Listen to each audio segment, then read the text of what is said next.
I think about it when I'm going to bed, I think about it when I wake up. I think it's the idea of the adventure yet to come. And that's something I've never had with a toy. And I can access almost any place on the planet with that thing. I think the moment of obsession occurred before I invested in it because I fell in love with it. So I went to mentors in the community that had been successful. I valued their opinion and asked 3, what do you think? And 2 out of 3 told me don't do it, and I did it anyway. I'm Stuart Hamill from Shreveport, Louisiana. I'm the creator of Skyrunner.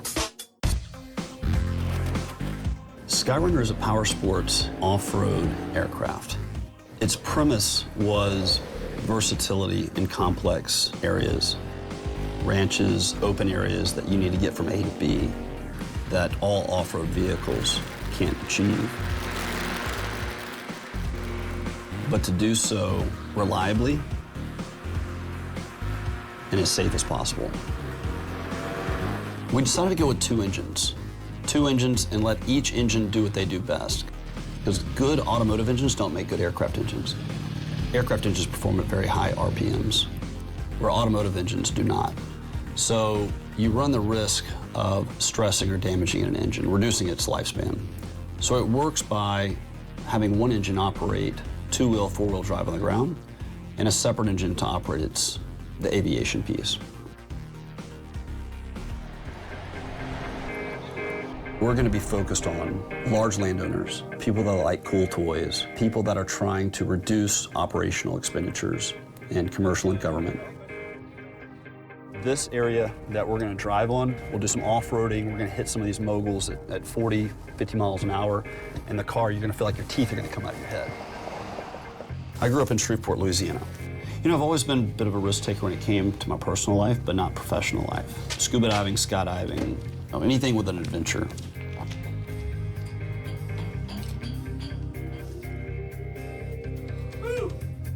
The impetus of Skyrunner was a function of a skydive accident I had in 2005, which caused me to hang up my passion, my hobby. And then a few years later, I bought a piece of property up in Colorado. And getting around this property was quite difficult. There's areas I'd like to go, I couldn't. So what was the safest way of doing that? That was the impetus, that moment. And I looked up Cool Dune Buggy and found a British group doing something very early stage. I flew over and met with them and hired them to begin designing one for me. And it evolved into something we just didn't expect, into a business. There wasn't a business model. Every time I flew was personal, and I asked myself, would I want this? And then asking people what they wanted. And that closed the gap real quick. But this is the earliest stage, the idea and impetus of Skyrunner. This is the 1-seater. Had as much power per liter as most Ferraris. It's fun, you know, it's great, but there's not a lot of redundancy. It was one engine. If anything went wrong, you have a totally immobilized vehicle. You're not gonna be driving, you're not gonna be flying. A really big problem came when we were trying to make the ground and aircraft perform with a single engine. It can be done, but what you expose yourself to is reliability. We spent a year trying to develop a gearbox that could do both, and when we asked ourselves, would we want it? Is this high quality? The answer was no. How do we get something where weight is a big factor for an aircraft? Go to 2 seats and 2 engines. And when we went to 2 engines to let them do what they do best, it solved all the problems, except weight. That became the new problem. We added a second engine that was 200 pounds. So how do we compensate for that when weight is everything in an aircraft? This beast right here weighs 45 pounds more than that 1-seater. And that's when we started asking the right questions. And that's when we shaved so much weight and improved the quality. Those are 2 conflicting problems that solve themselves at the same time. Every time we dropped weight, we found ways to improve titanium, chromoly, carbon fiber. This technology could not exist up until maybe the last 5 years of how we've built this thing. You couldn't have had this in the 90s. You couldn't have had this in the early 2000s. So it was timing, really. Let's go. Comparing the first design to where we are now, light years difference. That's based on performance, reliability, redundancy, serviceability, and utility. I think it's sexier too. It is so far beyond what we expected as a product. And the moment we leveraged a community of experts was the moment Skyrunner became a great product. It's 4130 chromoly, 068 on the main chassis. Fuel tank, 16 gallons. You're gonna get 240 miles on the ground and 120 nautical miles in the air, assuming that you're moving at 40 miles an hour. I was a pilot before, but nothing translated from flying a fixed-wing single-engine aircraft to flying a powered parachute or flying a para-wing. Because we only have 2 input controls, and you're dealing with more than 3 input controls in most aircraft and helicopters. So it's simpler, you're flying slower, it's not intimidating, and you get to experience it. And that's what flight should be. It's not just getting from A to B. You should enjoy the ride, too.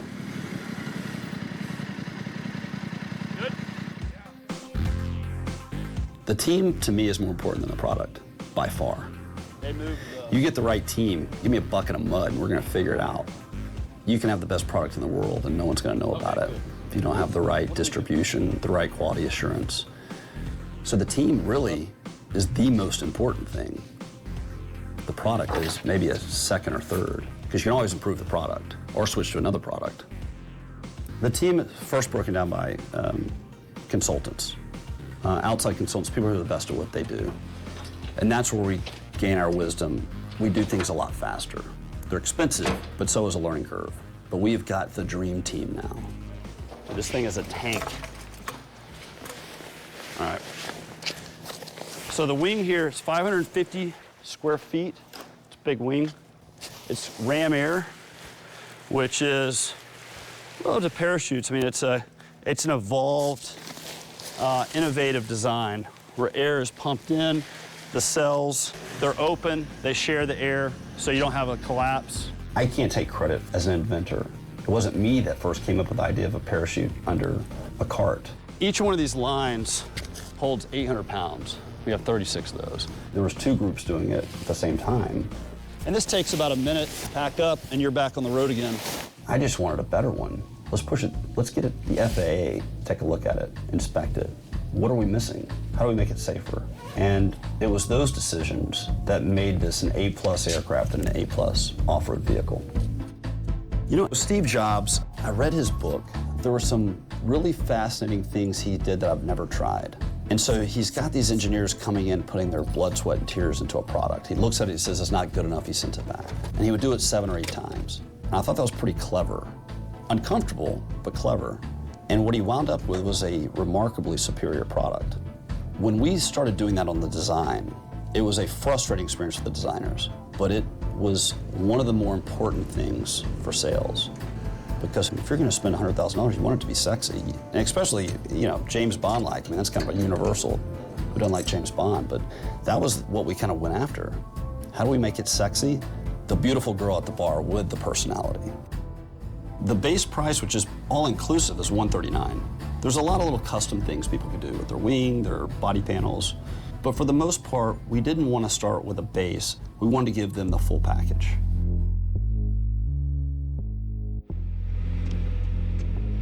Skydiving represents, to me, courage, doing something that you're really uncomfortable doing, that you're scared to do, and pushing through it. I hated heights, so I just did it to conquer that fear. That's what it represented, and then I fell in love with it. You know, from the beginning, I've always been a hard worker. I've probably always averaged 14, 15-hour days. So it wasn't a change. My wife knew that going in. But she knows when I commit, I put all my ambition, natural ability, and talent I have into something. I find a lot of power in ritual, in routine. I feel in control and that I'm moving forward. My routine today is running maybe 2 to 3 times a week and exercising at least 3 or 4 times a week. There's not a lot of socializing in my workout, but then coming in the day, planning my day, making those calls, running the critical path, and communicating to the team, we find ourselves hitting targets sooner rather than later. So I think it's the idea When you look forward to something, but you don't know what that something is, you just know it's going to be an adventure, that's what it represents. And I get to do this at work. That's my job. I get to fly and drive this thing, and it's the best toy I've ever owned.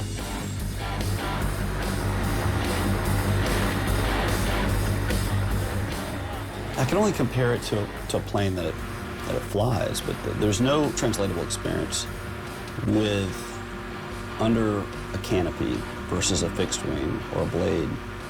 What I can say is that the visceral experience is uncomparable. When you're in a closed cockpit, you can't feel the wind on your face, or you're moving at a high speed. You feel connected in a way in flight.